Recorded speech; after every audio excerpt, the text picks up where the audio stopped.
tepatnya sekarang nih, kalau tadi jam 14.25, sekarang 14 lewat 40 belum ada. Setelah kami telusuri di sistem informasi penelusuran perkara Pengadilan Agama Jakarta Selatan belum ada nama tersebut terdaftar, baik secara menurut SIPP atau sistem informasi penelusuran perkara ataupun secara e-court atau elektronik.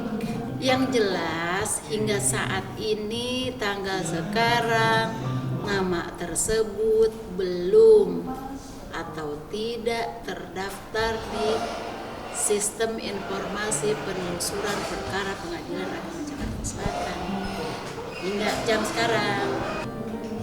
Itu update terkini ya Bu ya berarti ya. Nah ini kan infonya dari lawyer Sidila sendiri yang menyatakan kalau udah masuk gugatan. Itu seperti apa Bu berarti? Karena belum dapat informasi, belum ada di kami, jadi kami bisa memberikan informasi. Gitu. Berarti informasi itu salah atau seperti apa? Ya Anda cari sendiri. Kami kalau sudah terdaftar kami berikan informasi. Kalau tidak ada ya kami berikan informasi bahwa itu tidak ada, itu kuncinya. Kalau sudah ada kami berikan informasi. Kalau untuk mendaftarkan perkara ke Pengadilan Agama Jakarta Selatan dapat yang bersangkutan secara langsung, prinsipal, dapat pula melalui kuasa hukumnya atau mewakilkan kepada kuasa hukumnya. Jadi dua-duanya boleh, dua-duanya bisa. Nomor registernya udah ada, cuman kemarin memang belum bisa dibayar karena udah keburu sore. Jadi baru hari ini dibayar. Mestinya sih besok pagi kalian lihat lah udah ada itu. Jadi daftarnya memang online, cuman memang harus bayarnya harus langsung. Cuman kemarin karena udah sore jadi belum bisa bayar doang. Tapi registernya pendaftarannya sudah masuk. Tinggal nunggu aja dari Pengadilan Pengadilan Agama Jakarta Selatan jadwalnya. Kan nanti kan mereka paling minggu depan udah ada lah. Itu kan pembagian hakimnya dulu kan. Ya, hanya nangis yang bisa gue rasain. Mungkin ya entah apa ini, ya Allah udah kasih jalannya. Saya lebih melihat bahwa ekspresinya dia itu lebih khawatir ya, sama kalau kita melihat nggak cuma ekspresi wajah tapi juga gerakan tangannya. Kalau kita lihat kayak jari ketemu jari gitu, dia tense atau tegang istilahnya di situ. Ya, untuk apa yang sedang diceritakan oleh istrinya, dia merasa bahwa ada part-part yang dia tidak ingat, ada hal-hal yang terjadi dengan spontan keluar dan itu di luar kemampuan dia dalam hal mengendalikan emosinya. Buat saya itu bisa jadi adalah penanda masalahnya dia, penyakitnya dia sebetulnya yang sebelumnya dia masuk rumah sakit itu. Ya, jadi itu yang terlihat sama dia itu adalah kekhawatiran dan juga perasaan tegang, itu aja sih. Saya tidak melihat bahwa adanya sebuah perasaan yang sama sekali berjarak ya di situ ya. Malah saya agak heran di sini bahwa ada kemunculan isu cerai. Isu cerai itu dari mana sih sebetulnya munculnya?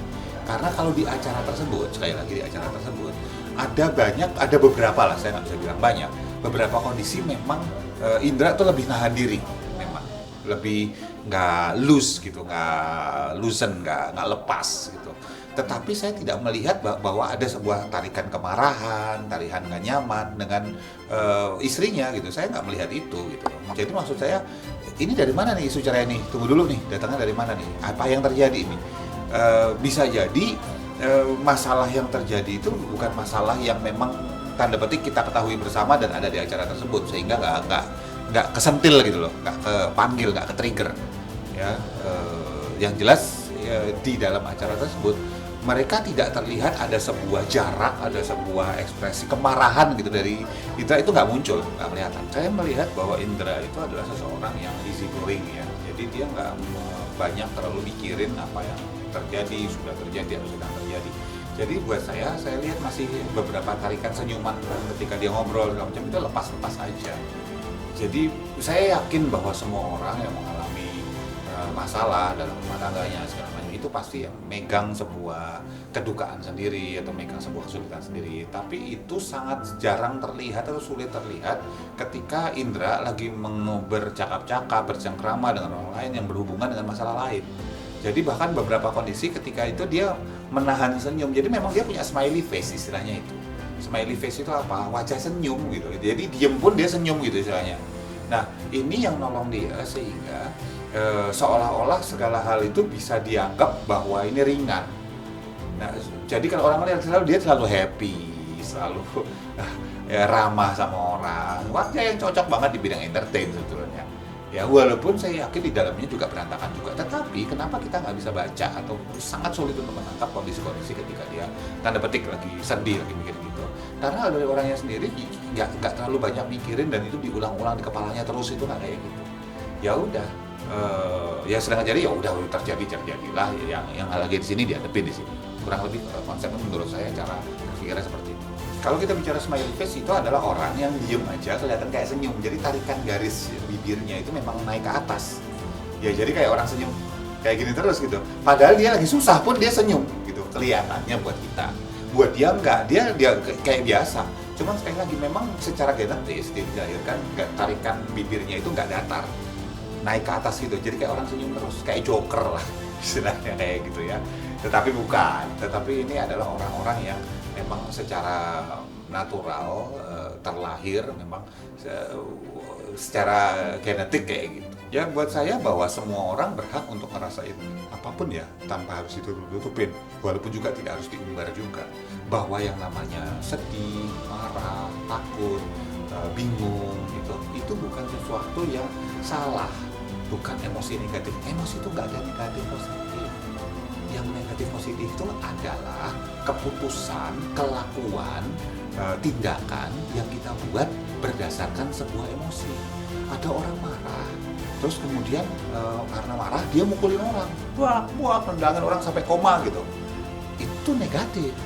Tapi ada orang marah, terus nunjukin, misalnya gue buktiin ya nanti suatu hari gue akan sukses gitu. Dari energi marahnya itu dia kerja keras, belajar, hingga sukses sehingga bisa nunjukin semua orang, buktiin pada orang yang dulu merendahkan dia bahwa dia udah bisa sukses sekarang. Itu positif. Marahnya nggak bisa positif juga, marahnya netral. Alhamdulillah ya, lihat sendiri, aku bisa ngomong, aku bisa ngobrol, aku bisa lihat. Jadi memang mata yang ini sudah dioperasi, yang ini sedang menuju ya, Roy ya. Jadi ini masih ada selaputnya gitu. Jadi kayak kalau aku tutup mata gini aku nggak lihat kalian gitu. Jadi kayak cuman terangnya aja nih gitu. Kayak ditutup tirai gimana sih gitu yang ini nih gitu. Udah bisa sinkron ya kepala ini semuanya.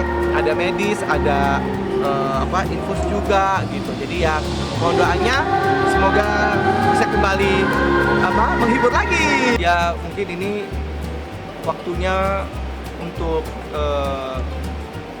kita bersama-sama untuk saling berpikir mungkin gitu, sehingga kita saling istirahat dulu lah gitu ya. Tapi baik-baik aja semuanya gitu. Jadi pihak sana juga baik, pihak kita juga baik. Jadi ada sesuatu yang mungkin mesti kita benahi dulu gitu. Jadi dari manajemen pun juga memberikan seperti itu masukannya. Belum tahu untuk itu. Jadi nanti mohon doanya aja, semoga yang terbaik untuk kami. Kalaupun ada apa-apapun gitu, mohon doanya semoga baik-baik aja semuanya, berjalan dengan lancar. Apapun itu keputusannya, kami mohon sangat apapun itu doanya yang kita minta, misalnya buat yang terbaik lah buat berdua ya, terbaik untuk berdua, rujuk oke, atau mungkin misalnya ada perceraian ya mohon doanya aja gitu.